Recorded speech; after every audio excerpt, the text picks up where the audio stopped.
finish your lunch. Bill, thank you again for being here. Post-pandemic environment is just spectacular to see so many folks being here together in person.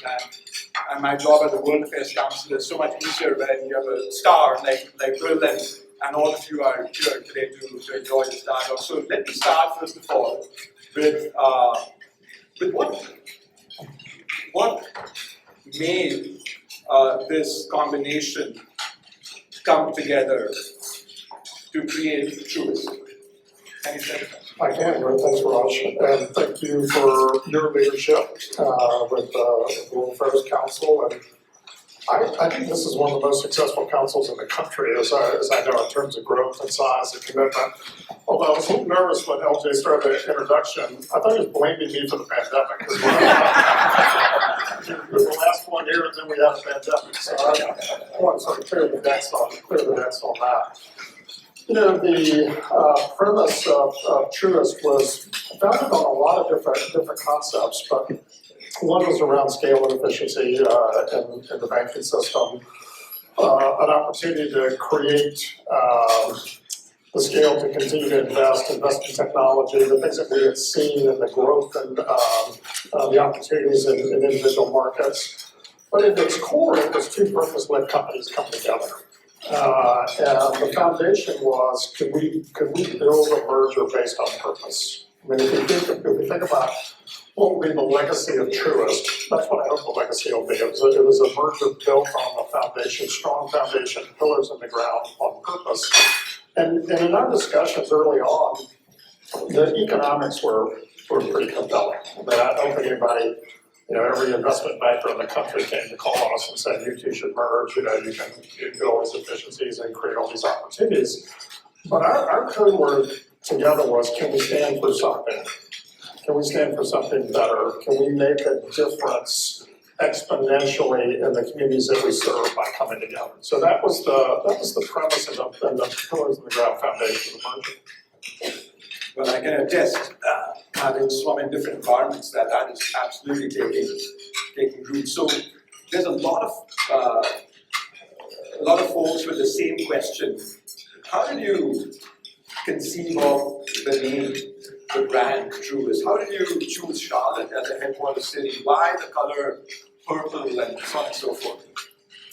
Well, I've got to be careful because there are a lot of teammates in here who are responsible for something I'm getting ready to take credit for. So I've got to be a little careful in my comments. But in terms of why a new name, why headquarters,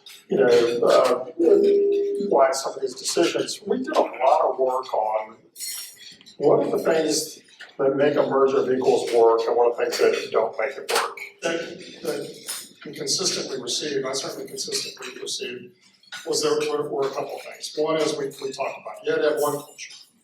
You can't have two cultures, you have to have one culture, and we define culture as purpose, one purpose, not going to have two different pieces. You have to have a defined succession plan. So you don't want people to think, oh, I'm going to be on this team or that team, because if they know it's one team. So there's no confusion about that. And you need to make all the hard decisions early. And when you make those decisions, do it in the context of no winners and losers. So the context of the new name was no winners or losers. So you wouldn't have been on one team or the other team, you're going to be on the Truist team. The concept of a headquarters, same thing. Let's establish in a new headquarters. So we all start with a new principle, and we didn't have a winner and losers. That everybody wins in that category. Charlotte wins, Atlanta wins, Winston-Salem wins. Everybody wins in that component. And then the name itself, just to start with, there are 300 million names in the world.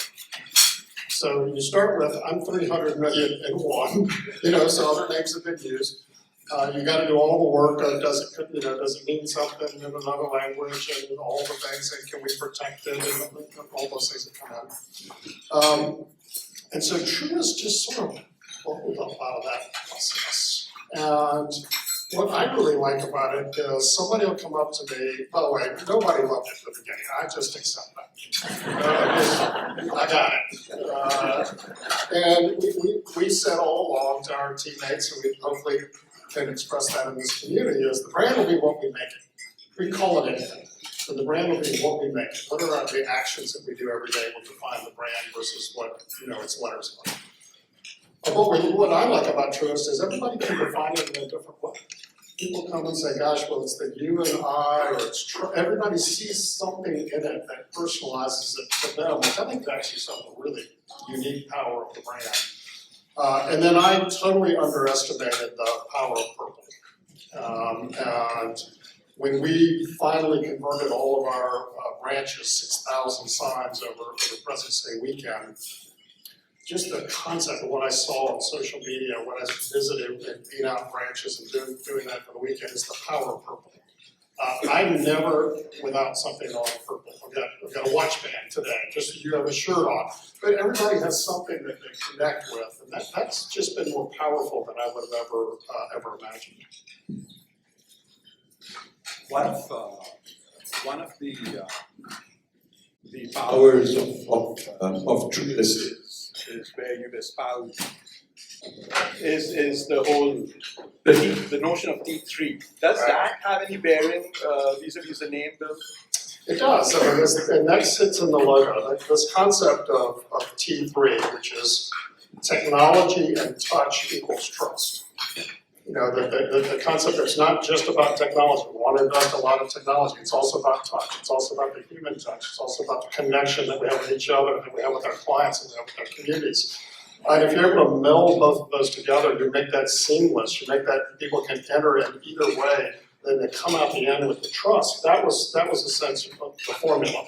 So in the logo itself, you've got some components of the T's. And people see it different ways. Somebody said it looks like a fist bump. I mean, it's all sorts of different things. But you can see the concept of T3 within the logo itself. Terrific. So hopefully, how am I doing so far, Vinu? So am I doing okay? Am I hanging in there? So again, when you have the people who design something, you've got to make sure you're doing it justice. Great. So for all the folks in the audience, hopefully that demystified the brand and the logo. I know that was a question on many folks' minds, so thank you for sharing that, Bill. Let's talk about purpose a little bit. How do you define it or think about it, and then what has led you to become that purposeful leader? What has shaped you to be like that? It started with the concept of the work that we do every day. And the work that we do every day is so important. The role that banks play in the world, the role that banks play in the communities. This opportunity, to lend somebody, money to buy their first car, to drive to their first job, put people in their first mortgage in their first home. I mean, help people save for retirement. All the things that we get to do every day. Just the work that we do is so purposeful and so needful and so important. And we were always able to sort of talk about that in a context, but the concept of purpose allowed us to have a commonality of words to talk about what it is that we do every day. I had the opportunity when I first became a CEO to go to a CEO boot camp, I'll call it, at the Harvard Business School, and it's for people who've just become a CEO. And I had a chance to be with Michael Porter. We all studied Michael Porter Business School, 5 forces and all that, and Bill George, head of Medtronic, and they asked me a lot of questions about purpose, and I didn't give a great answer. I sort of had this foundational thing, it feels like this, it is something like this, and I walked away from that saying, I'll never be in that position again, where I can't really define it clearly for myself and for the company. And so this whole concept of purpose is just putting words around the work that we do every day and unifying people around a common set of objectives. So when we talk about inspiring, build better lives and communities, it drives all the decisions we make. It's the force behind us. It's the North Star in front of us. And using the words and tying the words into the work we do every day is really part of what makes you a deep purpose company. And you have to practice it all the time. Just have to constantly reinforce, constantly practice, and accept the fact that you're on a journey with no end. Does it resonate? Very much so, yeah. Is it an infinite objective or journey versus finite, and so? And we're tested against it. So we should be testing the community. You should test us against, are we inspired and building better lives in communities? You mentioned our work in Southwest Florida. I mean, the word inspire as our purpose, that's a very conscious word. Inspire means you have to be first. Inspire means you have to take chances. Inspire means you do things that other people follow. So that helps guide us to say, gosh, this community has just been devastated by it, and what should we do? And you saw the pictures. Our teammates were down there first. I mean, they were on site. I talked to teammates who lost everything, lost their home, and they're out distributing water. They're out in our branch, helping our clients and communities. Well, that's part of the inspire part and the setting that high bar for yourself. That's, again,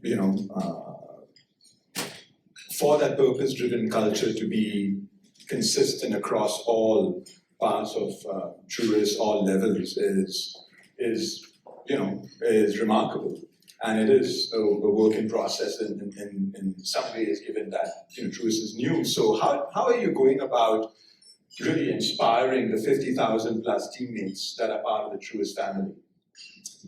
You mentioned the great thing about what we're doing, the endeavor that we're undertaking is we're two companies with 100 plus years heritage, which is just really great, and we're a startup. And we try to remember both of those things at the same time. We've got this great heritage, we have this great legacies that we're protecting, but we also have this advantage of being a startup. So the concept of a merger of equals, it really was a merger of equals. We picked the best of both. It wasn't one or the other. It was whatever one and if we didn't have the best of both, we'd create that. So it's got this element of startup attached to it. As regards to having teammates, and by the way, the word teammates very conscious. It's part of our values, and referring to each other as a teammate is meaningful. It makes a difference. It means we support each other. We're on the same team, and reinforces it. And we start with asking every teammate to talk about their own personal purpose. What is their personal purpose? What's their why? Why are they here? What do they want to accomplish in their lives? So it's not mandatory. You have to write it down and submit it. It's not part of a form, or we don't check a box or something. But when we're in a group, we'll ask people to talk about their personal purpose and where are they in their journey. And invariably, the personal purpose intersects with the corporate purpose. And that Venn diagram, they meet somewhere. If they don't meet at all, that's probably a reason to actually both be thinking, are we in the right place? But for all teammates, it meets somewhere, it has some intersection point. And when that happens, that's when the velocity starts. That's when that proverbial flywheel starts to spin, and you think, okay, wait a minute, my personal purpose is aligned to my company's purpose.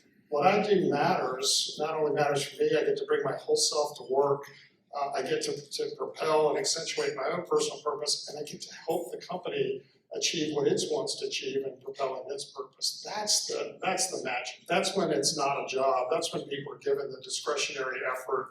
That's when everybody's leaning their shoulder against a common goal. I say that like it's easy, by the way. So as I said, it's also an incredible work in progress. You have to be working on it, literally reinforced every day.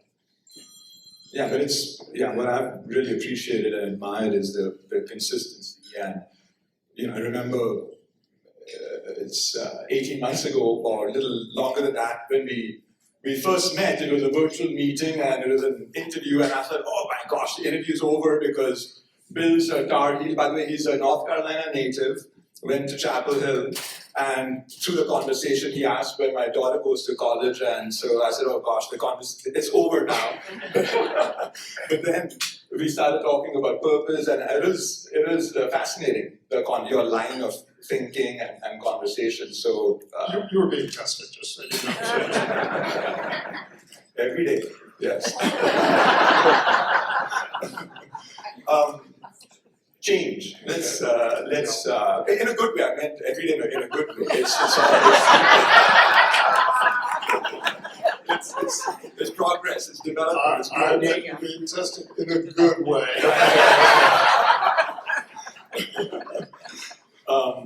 But change. It's to pull off the biggest bank merger and in my humble opinion, the best merger in financial services history, but the biggest since the global financial crisis. And then, of course, the pandemic happens and a lot of other change. How did you kind of navigate, all of that? Yeah, I mean, doing as you said, the largest merger since the crisis, probably the last 15 years in financial services, I would say, in fairness, the largest merger of equals in financial services, doing it in a digital age, and then throwing in a pandemic, which was just an incredible process. But a couple of things from that. One is the pandemic layered on top the opportunities that we had. I'll use the PPP program as an example of a purpose selection. So in the middle of the merger, here's this program that comes up that's going to help save jobs. Uncertain, nobody knows how it's going to work, and we had to make a conscious decision to say, okay, we're in a merger. But going back to our purpose, if we're going to inspire and build better lives and communities, there was no more important thing for us to do to serve our communities than to be a leader in the PPP program and help save jobs. And when our teammates were working on it, they weren't thinking about loans, they were thinking about jobs. What am I doing to save jobs, to save businesses? How am I creating better lives? And in most of our markets, we ended up being the largest PPP provider, which I think was totally consistent with our purpose. But it was an example of how purpose guides you in that change process, and that's why I sort of brought that up. And in the context of change, I think I like to think about it in right lane and left lane, as that you can separate it. The world is changing. We're changing every day. We all think in whatever generation we're in that it's the most change. Well, for our generation, it's actually true, and it's got a bit of an exponential component to it. So the slope of the change is probably the highest it's ever been. And I think the way that I like to think about it is you've got right lane change. So that's happening all the time. That's part of your business. That's part of the life cycle. And then you have left lane change. Things that can move faster, and they have to be in the area of innovation and us in case of a merger and all those things. And being able to segregate those two and being able to sort of walk and chew gum with both levels of change, I think allows you to absorb it. One of my leadership principles is to bring clarity from complexity. Our job as leaders is not to make it hard. Our job is to make it easy. Our job is to explain it in simple terms. Explain it in ways that we can all digest it. And if you start with, oh my gosh, everything's changing, that's complexity. And if you divide it into, oh, here's our normal work and here's our other work, I think that creates a little more clarity from that complexity. So I like to think about change and put it into different buckets so you can manage it and lead it separately and differently. So that's very, very insightful, Bill. And you touched on Truist being a startup. You talked about innovation, sort of in the left lane. How does purpose and innovation work together? Does it work well together? Everything has a center foundation on purpose, and I think it works extremely well together. And I'll give you a couple of examples. So we've invested in a company on the West Coast called Long Game, and really innovative. We've actually now taken that whole team and made them in charge of our innovation platform, in charge of our foundry. But the concept of where we started with this team from innovation, and we started investing in them through our ventures program, is they were using gamification to create additional savings. So allowing consumers to use the things that they deal with, the way they want to interact, to increase their savings. That's part of a better life. That's part of purpose. So that's clearly where let's use the innovation to help our clients, to help our communities create a better life. That's just one of hundreds of examples of how we want to make sure that we're making that connection point. And to innovate just to innovate is interesting. To innovate for purpose is complicated. To innovate for purpose at scale is the winning game. And that's at a whole new level. Yeah, Truist One comes to mind. I mean, as you're talking, I'm thinking like, oh, that's exactly aligns. I mean, it's up to you whether you want to comment on that? Well, 100%. I mean, Truist One is our no overdraft product, but not just a no overdraft product, but a checking account that gives clients a $100 negative buffer. So we went through this concept and said it's not really about no overdraft fees. It's about how do consumers want to conduct their lives? How can we be a purposeful partner in how they want to conduct their lives? So what we did with a lot of study is that most of the overdraft concerns happens with less than $100. And so why don't we actually just create that as a buffer? Let's actually give clients that sort of buffer to start with. So not only is there not an overdraft fee, you conduct your commerce, you can pay your daycare, you can pay your rent check, all the things that are important for you to live your life. So that, and all that was driven from a purpose, research up from what was relevant to clients. Thank you for sharing that. I think that's the way of the futures. You talked about clients, the truest one way. You talked about clients, with your PPP example. So, sort of part of this World Affairs Council, area of interest. There's a lot happening on the global front. Sure.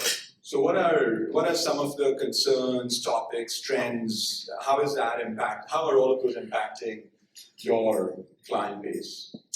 I think Eric really said it well. I mean, we live in a global community. I think you said we're 99.9% alike. So we're all in this together at the end of the day. I mean, the U.S. economy is about a fourth of the global economy, but we're all in this together in the interdependencies. And if we didn't learn anything, we learned that in the pandemic. I mean, we learned all the dependencies that we have on the global economy and the supply chain implications and what all those things mean. So I think this interdependency has been accentuated in a really positive way, that people understand not only the opportunities from the interdependency, but also the risk. This concept of diversifying your individual portfolio in terms of how you do business is really, really accentuated, because things can happen across the globe that have a huge impact on your business that you never would have thought about. For us, 6,000 signs. Guess what? There's a resin shortage. We didn't really think, we have to worry about, getting a resin inventory. And the specific dye for Truist Purple was in low demand. So we had to go buy truckloads of, this specific dye. That's a whole new way of thinking in terms of supply chains and where those fit this context. So it's just critical that we always have a global perspective and a global understanding of how everything around the world affects us as individuals, affects our clients, again, opportunity and risk, and making sure that we're balancing all those. Which is, by the way, why this organization is so important. So I'm happy to support. Yeah, as your operations leader, I had to contend with the risk of paper shortages and plastic shortage for issuing cards and stuff like that. So they just aren't the common things that you think about. But those are all now in our, in our development plans and in our risk plans and in our supply plans, which is very different. I'd love to, and please be ready with your questions, because I'm going to open the floor. But let me ask you one more thing, Bill, on community engagement. How are you and Truist contributing on that front? Yeah, I think back to that original premise of Inspire as part of our purpose to build better lives and communities. It's critical that we're just viewed in the community as a partner, as a shoulder to shoulder. We're working on the key issues in any particular market. We're leading where we think we can lead and where we can make the most purposeful impact. Heath leads our market here. We've got all these great teammates here, and what we do in the community is really critical. It's a manifestation of our purpose. It's not our work every day, but that's our representation of what we do. The proudest moments are for me, and I had a couple happen today, which is great, when somebody from the community comes in and says, "Hey, Truist is really doing a great job." And they really helped my organization or helped me personally or whatever it may be, and you're having an impact and you're making a difference, a discretionary difference in the community. that's when we know that we're accomplishing the things that we need to accomplish as a team. And I think, again, back to people thinking about their own personal purpose, it's just part of the DNA of what we do. I mean, it's part of we don't have to, demand, we don't have to insist. I mean, it's just part of what we're doing. And we allow the flexibility from whether it's time off or commitments or investment for people to participate on levels that are personal to them and also helpful to the community. Terrific. Okay, with that, I'd love for the first question to come from the students. Are you ready? Hi, I'm Satya Raj from Hickory Ridge High School, and my question is, so where exactly do you see Truist in the next 5 to 10 years, especially with the high-level advancements with fintech and banking? Yeah, it's a great question, and as usual, no disrespect to those of you in the front, but the great questions are going to start in the back and work their way down, I think. So, but including myself, the purpose of merging was to create this capacity to do exactly what you just said, is to have the flexibility, the capacity to invest in the things that are going to be most important to the communities and to our clients. And those needs are changing actually quite dramatically. Going back to the concept of technology and touch and where do fintechs fit in this process, I think about a fintech when the word's used. I probably have a little bit of I'm not a fan of the word because it tries to define someone who other than us. I like to think we're a big fintech because a fintech in my mind is a company that designs from the client backwards rather than from what they have forwards. And I think the advantages that fintechs have is they're startups. And they can start because they don't have a foundation. They don't have to say, I have to make it fit to me. I'm going to make what I build fit to the client. And that's exactly what we're trying to do. And that's the future of where we're going in Truist, is always developing from the client backwards rather than from what we have forwards. And I think that line of thinking is what's going to give us the capacity to continue to grow. Used to be that the only way banks grew is they bought other banks. That was the way that you grew. I think it's just completely different now. The chance to grow and have relationships with clients nationally, globally, has just been wide open. You don't have to have a physical location. You can have a digital location. You can have so many different ways to interact. So we're going to be a growth company. That's the next 5 years, 10 years of Truist, but where we grow and how we grow is going to be defined a lot less traditionally than I think it was in the past. We're going to grow in relevance to clients and in relevance to markets and opportunities and the investments that we make to do that. Awesome, thank you so much. Great, thanks, great question. Thomas. Blue. Thank you for joining us, Bill. My name is Thomas Blue. My question centers around, now that you have the size and scale of a much larger institution, do you see growing in areas that BB&T and SunTrust maybe not have been into that largely, say corporate investment banking, international presence, things of that nature? And how does Charlotte fit into that plan if there is such a plan? Yeah, so absolutely there's a plan, and Charlotte's at the epicenter of that plan.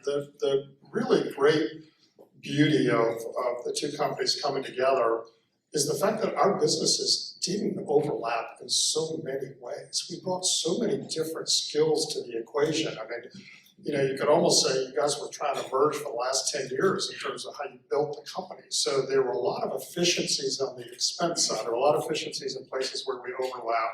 Where we might have a branch that's across the street from another branch, so we can still serve our great clients. But we don't have to have physical locations across the street from each other. But in terms of the operating businesses, investment banking, you mentioned insurance, the list goes on. There just wasn't much overlap. So we have this incredibly diversified business by definition. So we can put the accelerator on lots of different things and continue to grow them disproportionately faster without destroying the diversity of the franchise, which is the key. I mean, back to my earlier comments about global influence, the key is to have a diversified business. So this is really sort of, I think, a little bit of the hidden secret of the merger, is this capacity to grow the areas proportionally faster because there really wasn't an overlap. We didn't have a 2+2, kind of challenge.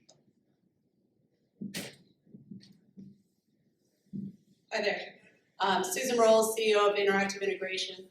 So I do large-scale system integrations, tier 1, supply chain type things. And when I think of two banks coming together, I think of two banks who had amazing systems, really custom made to themselves, and now they're trying to live together under one system. How do you guys do that? Is that like a 15-year plan to bring you on the same systems, or did you already integrate before you announced to us, or how does this work in such a large merging? Come in and help. We need you. Good to see you. Glad you're working on these things. Yeah, I mean, the concept was that we would do a true merger of equals and we would do a best of both. So the decisions were, as we went through those decision trees, as you would choose. You know, we want to be on this system for this particular application. We want to be on this system. So yes, now, I mean, the really advantage of coming out of the merger for Truist is that, and you know, there's no, as you know better than anybody, there's no concept as one system. You know, it's not just one, but it is one system for the different components that we chose. And so the agility of our platform, and the places where we didn't have a best of both, we decided to build. Digital is probably the best example for us. I mean, part of the concept of merging is we said, you know, we actually just don't want to have a third-party dependency in digital. We actually want to own it because the requirements to be agile and to move faster and to be more responsive to our consumer needs, we need to own that. So that was a case where we didn't choose a best of both because both had a third-party dependencies. We said we want to build it on our own. And today, you know, just in this short period of time since we merged, we've done about 3x the number of improvements to our digital platform than we would have done under the old system. So it's that agility. So the answer is yes, we're coming out of this with a much more commonality and an ability to move at a much higher rate of speed. And you more than anybody understand the complexity and the challenges and all of those things that go along with that, all the decisions that we've had to make along that time period. And many of the teammates in here and partners in here were part of that success journey. I think, Maddie, there's a question there, and then I think next one is here. Thank you. My name is Bill Williamson. I'm a native Charlatan. Was in the investment business most of my life. I'm a retired investor today. I like bank stocks. Me too. Can you tell me, other than net interest margin today, what keeps you up at night that you worry about in your leadership position as head of these two banks? Yeah, you know, most of the things that I wake up at night about are opportunities. What are the opportunities? How do you prioritize so many opportunities? Which come first? How do we make sure that we're investing at the right level and doing all those things? You know, it's interesting because you're obviously an investor and a bank investor, and I think if we sort of went down the hierarchy of worries, the history of banks, we would have put credit number one, right? That would have always been the worry, that you have a tough economic cycle and you have a significant credit item.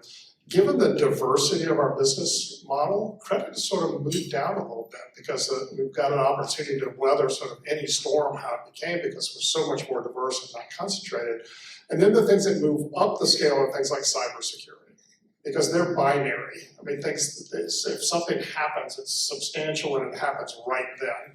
Credit is things that happen over time and you look at metrics and you try to allow for that. So the things that keep me up at night are more the binary things like cyber. Now that being said, part of merging was also to create the capacity and ability to invest, disproportionately in our ability to not only protect our own franchise, but more importantly, protect our clients' data from all the bad actors on the cyber side.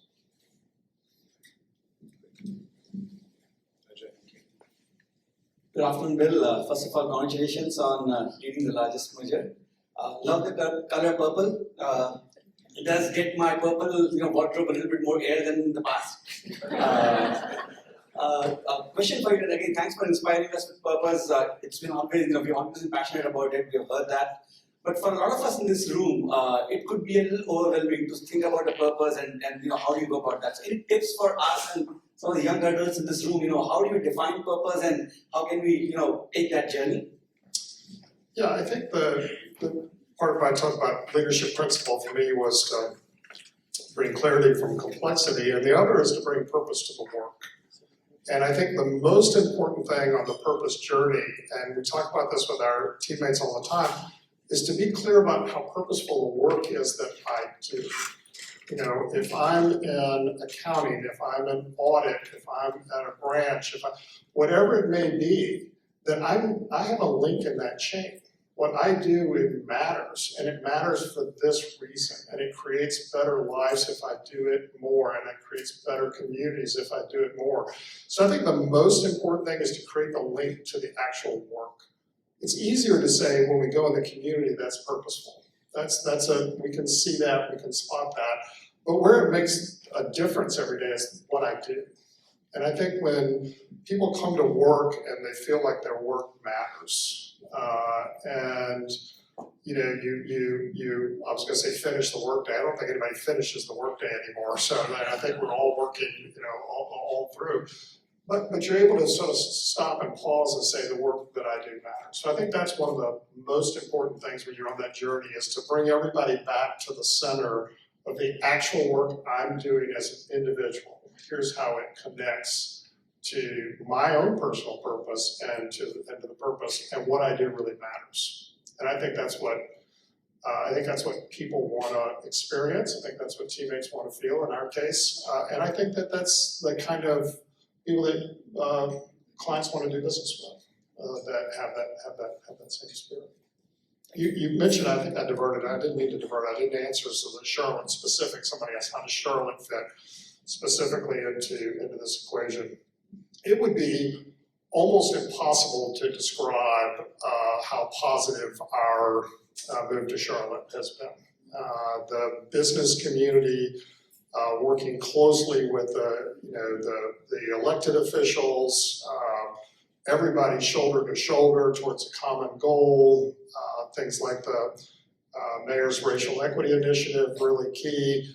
You know, we've got these great, educational institutions here, which, we're supported in so many ways. They're part of this, great opportunity to put Charlotte on the map. I think when Charlotte got the wake-up call on social mobility, that I think brought the city together is what my sense is and feeling. And it's just great to be part of that and to be working with all these great business leaders here and across Charlotte to make this a even better city. And our ability to recruit talent to Charlotte has been fantastic. I mean, people want to come work here. They want to be part of the fabric of this great city. And our ability to recruit diverse talent has been really strong. Our ability to recruit technology talent has been really strong. So Charlotte has been a key part of our strategy. And I don't want to say a surprise because that wouldn't be fair. We had the expectations that it would be like this, but maybe it's a confirmation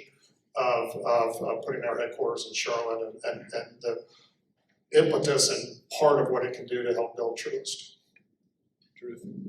I think we've time for 2 more quick questions. That side of the room has been a little bit shy. Any questions from that side? Okay, in the middle of the room. Let's go. Mr. Porter. Hey, Bill. Hey. You guys did such a great job with the merger that we haven't heard about this. And so I thought maybe you could talk about a mistake or two that you made, how you acknowledged it, and how you resolved it. Because in the outside world, I'd say you didn't make any. We know that's not the case. Well, thank you for that perspective. And I hope that everyone has that.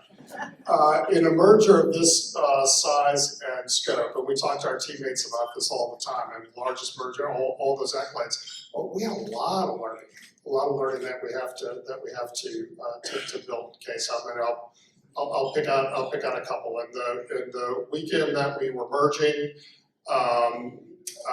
we needed to staff our contact centers at a higher rate than we anticipated. And in the you can't make this stuff up, the connection with some of our contact centers came off that weekend. So we needed to have more resiliency. So in the cases where we had the staffing, we weren't able to make the connections because we didn't have the right resiliency. We didn't have the right duplicative system connections of that. So those learnings, come up continuously. Fortunately, able to recover and recover really quickly. And fortunately, we have a lot of currency with our clients, but we spend some of that currency, but we hopefully earn that back every day in terms of how we treat them and how we care for them and how we help them build a better life. But there are, I wish there was not a single mistake, but there are things that you just have to learn along that process. We have a concept, and we do this in everything of significance. We do a before action review. So we talk about what are we trying to accomplish, why are we doing this, and then most importantly, we do an after action review. And we say, what did we learn? We learned some good things, we learned some bad things, and be in that constant state of before action review, after action reviews to help improve as you continue to move forward. But I love the context of your question, thank you. Bill, I just wanted to know, there's a rumor spreading that you actually had the carpet removed and replaced before you would speak. Is that true? It was duly noted. I have a impression that, if you have a purple tile and it was intentional, or if the carpet was purple, it was intentional. I'm sure it wasn't, but it makes me feel better. It ties it in nicely.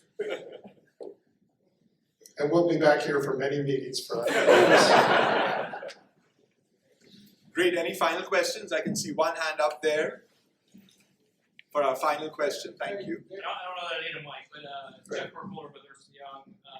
Just wanted your perspective in terms of how Truist is thinking about ESG. Since the students didn't ask, and we all want to pass along a better world, what's the plan for Truist? How are you thinking about that? How far out are you thinking about that? Yeah, it's a great question. So the power of ESG. For us, it's very similar to the, it's gonna be a boring, consistent answer, but it's important is it also ties back to purpose. If we're gonna inspire and build better lives in communities, the world's our community, and so we have to be a better part of making the world safer and better. So when we think about ESG, we think about the components of everything that we're doing. We think about it in long terms. We're only going to be a better company if we're a more diverse company. We've set very specific goals for ourselves. We've set very specific goals publicly. We wanted to put stakes in the ground to help us keep ourselves motivated and to be clear to the world that we think being an inclusive company and being a more diverse company is critical to our success. When we looked at the climate opportunities and to improve the communities that we live in, we set out very specific goals. We said, this is what we're going to do. We said 2030, 2050, and then we work with all of our clients and build systems and capabilities to get us all along that journey, and then we're working together on that journey. So it's integral to what we do. It's integral to how we think about and run our company. We don't want to make it another thing. I think the mistake that people make is they say, we're going to do our business, we're going to run our company, and then we have this ESG thing. Now, ESG is part of it. That's part of the structure. And they're short-term, medium-term, and extremely long-term. Some of the objectives we're not actually sure how we're going to be able to achieve. But we know that we've got the commitment to innovate, work with our clients, and work with the government and try to achieve those objectives long term, and we'll be in it together, shoulder to shoulder. Terrific. With that, let me welcome a World Affairs Board member, Steve Hunting, to conclude today's proceedings.